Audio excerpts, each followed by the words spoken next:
नमस्कार। मैं हूं doctor K B Rai, former adviser government of NCT of Delhi. आज हम बात करेंगे ग्रीवियंसेस रिड्रेसल मैकेनिज्म के बारे में।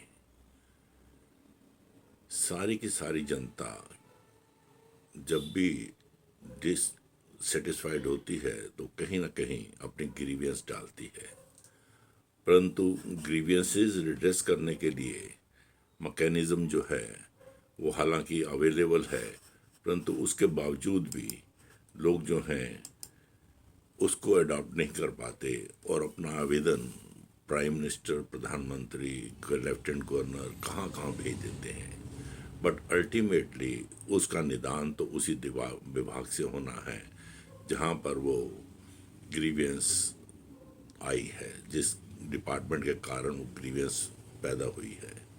सपोजिंग यदि किसी पुलिस स्टेशन में एफआईआर लॉन्च नहीं हुई है और आप राष्ट्रपति महोदय या प्रधानमंत्री महोदय को वो लेटर भेज देते हैं, तो उसके लिए निपटान उनके लेवल पर नहीं होगा, बल्कि वो डिपार्टमेंट कंसर्न को, स्टेट कंसर्न को भेज दी जाएगी और वहाँ से वो रोल डाउन होते होते उसी सब इंस्पेक्टर या पुलिस कांस्टेबल के हाथ में आ जाएगी जिसके विरुद्ध आपने कंप्लेंट डाली है।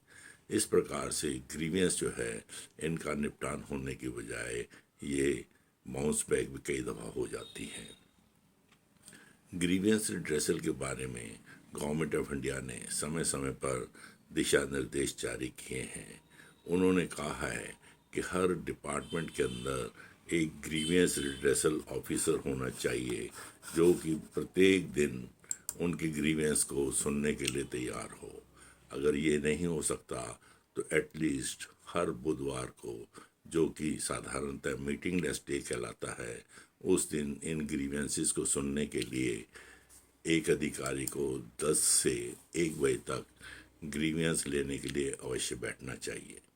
दिल्ली गवर्नमेंट के अंदर हमने डेली बेसिस पे ग्रीवेंस रिड्रेसल ऑफिसर को मेन गेट के ऊपर बिठा रखा था ताकि जो भी आवेदन लाए, ग्रीवेंस लाए, उसको वहाँ रिसीव करके उसका निपटान करने के लिए प्रयास किया जाए। साधारणतः ग्रीवेंस जो भी आती हैं उनको एक डाक पैड की तरह नीचे भेज दिया जाता है या कंसर्न डिपार्टमेंट को भेज दिया जाता है, परंतु उसका फॉलोअप नहीं होता। विद द रिजल्ट वो ग्रीवेंस कोई अहमियत नहीं रखती है। जब भी आप किसी ग्रीवेंस को रिसीव करते हैं तो उसको उच्च स्तर पर भेजें ताकि उसके ऊपर कोई ना कोई कार्रवाई हो और उसका मॉनिटरिंग भी करें ताकि उसके ऊपर क्या कार्रवाई हुई वो कंट्रोलिंग अधिकारी को पता हो। हमारे यहाँ एडमिनिस्ट्रेटिव रिफॉर्म्स डिपार्टमेंट में ऐसा मैकेनिज्म बनाया गया था जिसके तहत हर ग्रीवेंस को भेजने के बाद मॉनिटर भी किया जाता था, परंतु अब तो वहाँ पर एक फुल फ्लेड इंडिपेंडेंट बॉडी बना दी गई है जिसको हम कहते हैं पब्लिक ग्रीवियंसेस कमीशन। ये कमीशन एक चेयरमैन द्वारा हेडेड है और इसके अधीन जो है एक डायरेक्टर जनरल रैंक पुलिस का आदमी मेंबर सेक्रेटरी है। इसके अलावा 2 मेंबर्स जो हैं होल टाइम पार्ट टाइम हैं जो सिटीजन की तरफ से रिप्रेजेंट करते हैं। इस प्रकार ये डेली बेसिस पर ग्रीवियंसेस को सुनते हैं और उनका निपटान भी करते हैं।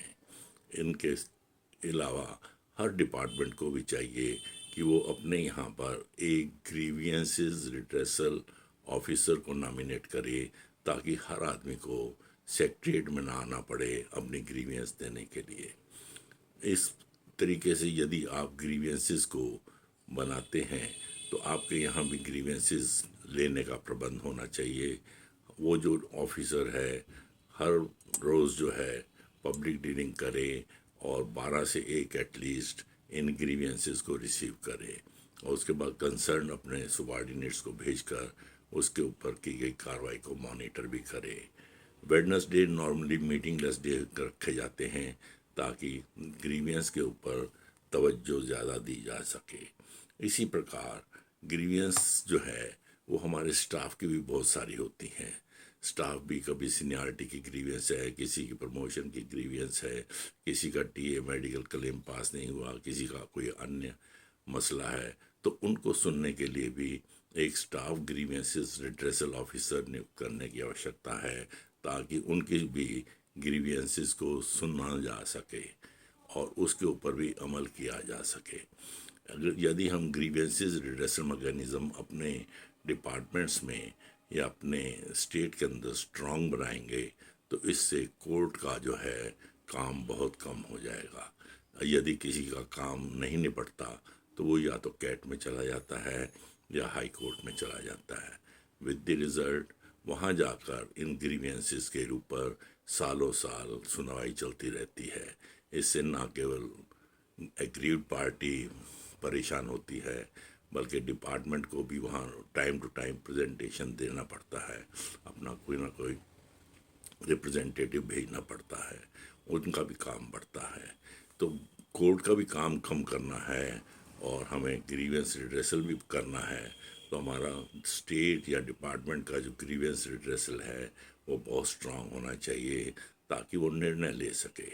निर्णय लेने के लिए जॉइंट सेक्रेटरी या डबल लेवल का कोई अधिकारी हो जो उन ग्रीवेंसेस को सुनने के बाद उनके ऊपर निष्पक्ष रूप से अपना निर्णय दे सके, जो कि गवर्नमेंट को भी मान्य हो।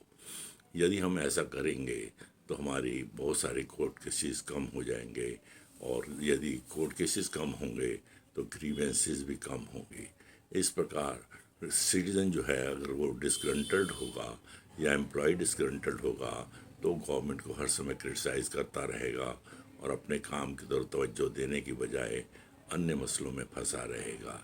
इसलिए हमारे यहाँ ग्रीवेंस रिड्रेसल के ऊपर बहुत ज़ोर देने की आवश्यकता है। इसके अलावा जितनी भी ग्रीवेंस आती हैं उनको एनालाइज करने की भी आवश्यकता है कि किस एरिया में अधिकतर ग्रीवेंसेस आती हैं और उनका निपटान कैसे किया जा सके। जहाँ पर बहुत ज़्यादा ग्रीवेंसेस हैं, पर्सनल मैटर्स में बहुत ग्रीवेंसेस होती हैं, दैट मीन्स वहाँ पर कुछ ना कुछ लैकिंग है, तो उसको इम्प्रूव करने का प्रयास किया जाए। इसी प्रकार से यदि किसी एरिया पर्टिकुलर के अंदर बहुत ज़्यादा ग्रीवेंस आती हैं, तो देखना पड़ेगा ये ग्रीवेंसेस क्यों आ रही हैं, क्या कारण है, तो उन कारणों को भी रिमूव करने की आवश्यकता पड़ेगी।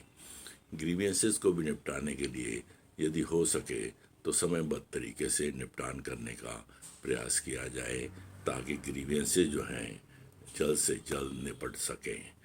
इसी प्रकार से हमारे जितने भी प्रोसेसेस एंड प्रोसीजर्स हैं, जो पब्लिक डीलिंग डिपार्टमेंट्स हैं, वहाँ इनको सिंप्लीफाई करने की आवश्यकता है।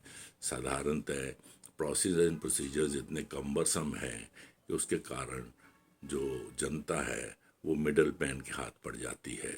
लंबी लंबी कतारें होती हैं, फीस भी जमा करानी हो तो लाइन में लगना पड़ता है। तो इस प्रकार से कंप्यूटराइजेशन अगर कर दिया जाए, बहुत सारे चीज़ों में कंप्यूटराइजेशन ने बहुत मदद की है। जैसे हाउस टैक्स देने की बात आती है, रेलवे के टिकट लेने की बात आती है, या ऐसे बहुत सारे अन्य विभाग हैं जहाँ पर कंप्यूटराइजेशन ने हमारी बहुत मदद की है। उनमें से पासपोर्ट डिपार्टमेंट भी एक है।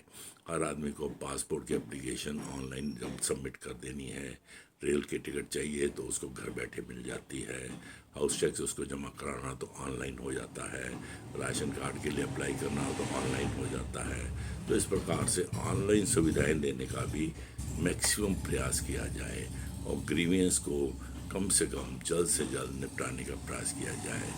यहाँ एक बात और है कि नॉर्मली ग्रीवेंसेस जो आती हैं उनके ऊपर तवज्जो नहीं दी जाती, ना तो उनको एक्नॉलेज किया जाता है, ना पर उन पर कोई तरतीब से कार्रवाई की जाती है। With the result agreed party जो है वो एक डोर, दूसरा डोर, तीसरा डोर ढूंढती है, परंतु ग्रीवेंस उसकी रिड्रेस नहीं हो पाती। इसलिए हमें स्टाफ की ग्रीवेंसेस को भी देखना है, पब्लिक ग्रीवेंसेस को भी सुनना है और उसका भी जल्द से जल्द निपटान करने का आवश्यकता है। इन ग्रीवेंसेस को सिंप्लीफाई करने के लिए हमारा जो मैकेनिज़्म है वो बहुत ही स्ट्रांग होना चाहिए, मॉनिटरिंग समय समय पर होनी चाहिए।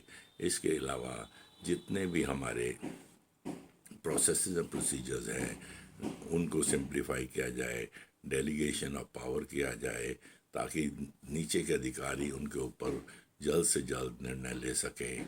लॉन्ग ड्रॉन प्रोसेसेस को कम किया जाए, लेवल जंपिंग करके उन केसों को जल्द से जल्द निपटाने का प्रयास किया जाए, कंप्यूटराइजेशन के माध्यम से उनका मॉनिटरिंग करना शुरू किया जाए, और जितनी भी प्रोसेस कंप्यूटराइज हो सकें उनको कंप्यूटराइज करने का प्रयास किया जाए, ताकि हमारा ग्रीवियंस रिड्रेसल मैकेनिज्म जो है वो स्ट्रांग हो सके और जनता के अंदर एक फेथ बन सके।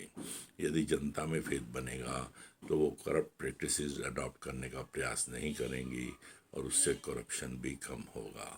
धन्यवाद। अगली कड़ी में हम किसी और टॉपिक पे बात करेंगे। Thank you very much.